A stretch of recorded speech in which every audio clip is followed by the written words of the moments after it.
Salam jemaat yang dikasihi Tuhan. Hari ini kita akan mendengarkan firman Tuhan dari Kisah Rasul pasal yang kedua, ayat yang pertama sampai ayat yang ke-13. Pentakosta. Ketika tiba hari Pentakosta, semua orang percaya berkumpul di satu tempat. Tiba-tiba turunlah dari langit suatu bunyi seperti tupan angin keras memenuhi seluruh rumah di mana mereka duduk. Dan tampaklah kepada mereka lidah-lidah seperti nyala api yang bertebaran hinggap di atas mereka masing-masing. Maka penuhlah mereka dengan Roh Kudus, lalu mereka mulai berkata-kata dalam bahasa lain seperti yang diberikan oleh Roh itu kepada mereka untuk mengatakannya. Waktu itu di Yerusalem diam orang-orang Yahudi yang saleh dari seluruh bangsa di bawah kolong langit. Ketika turun bunyi itu, berkumpul-rumunlah orang banyak. Mereka bingung karena mereka masing-masing mendengar rasul-rasul itu berkata dalam bahasa mereka sendiri. Mereka semua tercengang, heran dan berkata, bukankah mereka semua berkata-kata dalam orang Galilea itu? Bagaimana mungkin kita masing-masing mendengar mereka berkata-kata dalam bahasa kita sendiri, yaitu bahasa yang kita pakai di negeri kita? Kita orang Patria, Media, Elam, penduduk Mesopotamia, Yudea dan Kapadokia, Pontus dan Asia, Frigia dan Pamfilia, Mesir dan daerah-daerah Libya yang berdekatan dengan Kirene, pendatang-pendatang dari Roma, baik orang Yahudi maupun penganut agama Yahudi, orang Kreta dan orang Arab. Kita mendengar mereka berkata-kata dalam bahasa kita sendiri tentang perbuatan-perbuatan besar yang dilakukan Allah.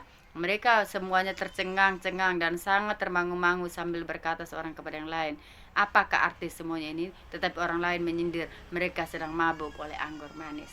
Saudaraku yang diberkati oleh Tuhan Yesus Kristus, hari ini kita berbicara tentang pencurahan Roh Kudus. Apa tujuan pencurahan Roh Kudus? Ada 3 tujuan pencurahan Roh Kudus. Tujuan yang pertama adalah supaya murid-murid tetap bertekun di dalam persekutuan. Kita melihat dalam ayat ini dikatakan ada 120 murid. Mereka berkumpul satu tempat menanti janji Tuhan. Mereka ada di Yerusalem.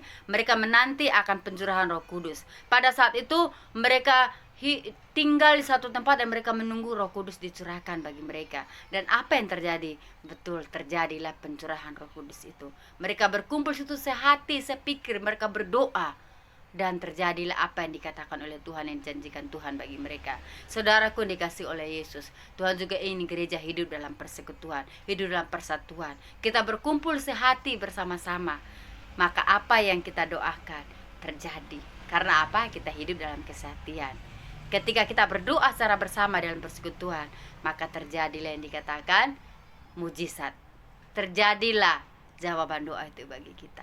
Terjadilah pencurahan Roh Kudus. Yang kedua, tujuan pencurahan Roh Kudus adalah menceritakan perbuatan Allah yang besar. Saudara kata dikasih Tuhan, ketika mereka sedang berkumpul melalui pencurahan Roh Kudus, mereka menceritakan perbuatan Allah. Saudara, mereka ini orang-orang Galilea, tapi mereka bisa berbicara dalam bahasa yang lain. Dan ketika mereka berbicara dalam bahasa Kreta, Persia, Media, Elam, bahkan bahasa Arab, bahasa Kapadokia, dikatakan mereka menceritakan perbuatan Allah. Orang-orang mendengar, loh, mereka ini kan orang Galilea, tapi mereka berbicara dalam bahasa kita. Dan mereka katakan itu menceritakan perbuatan Allah. Artinya apa, saudara? Di sini mereka menjadi saksi.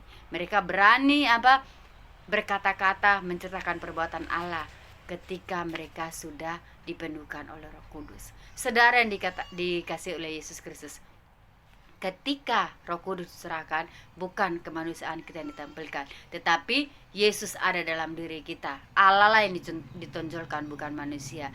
Jadi mereka menceritakan perbuatan Allah. Saudara, ketika kita juga dipenuhi oleh Roh Kudus, Allah ingin juga melalui hidup kita biar nama Tuhan dipermuliakan. Jangan pakai karunia kita itu untuk kesombongan diri kita. Kita merasa kita paling hebat, kita paling dipakai oleh Roh Kudus, sehingga kita menganggap diri kita lebih daripada yang lain. Tapi marilah kita pakai untuk menceritakan perbuatan Allah, untuk menyaksikan bahwa Yesus ada di tengah-tengah kita, menunjukkan bahwa benar-benar kita mengalami kuasa Allah dan kita mau ceritakan kepada sesama. Yang ketiga, tujuan Yesus naik ke surga, mencurahkan Roh Kudus, yaitu apa? Supaya kita memiliki kerinduan untuk mengalami kuasa Allah. Murid-murid ketika mereka melihat hal itu, orang-orang di situ dikatakan apa? Apa arti semuanya ini? Mereka terkagum-kagum, mereka pengen apa lagi gitu. Jadi ketika kita melihat hal itu, bukan mereka merasa cuek, tapi mereka pengen mencari tahu apa yang terjadi akan semua ini. Walaupun ada berapa yang menyindir, dikatakan mereka mabuk oleh anggur gitu. Nah, saudara, Tuhan juga ingin kita mengenal Tuhan, semakin punya kerinduan untuk lebih lagi mengenal kuasa Allah. Makanya pemazmur katakan, Daud dikatakan apa? Seperti rusa yang haus rindu aliran sungaimu, demikianlah aku juga mau merindukan Tuhan. Kita punya kerinduan untuk terus mencari Tuhan, terus mengenal Dia, mengasihi Dia, terus punya kerinduan untuk terus mencari Tuhan.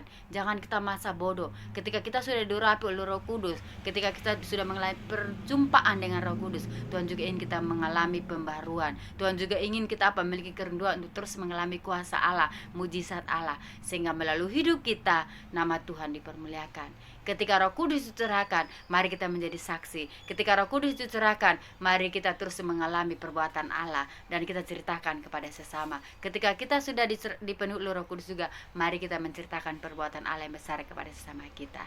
Kiranya firman Tuhan boleh menjadi berkat bagi kita pada hari ini. Tuhan Yesus memberkati kita.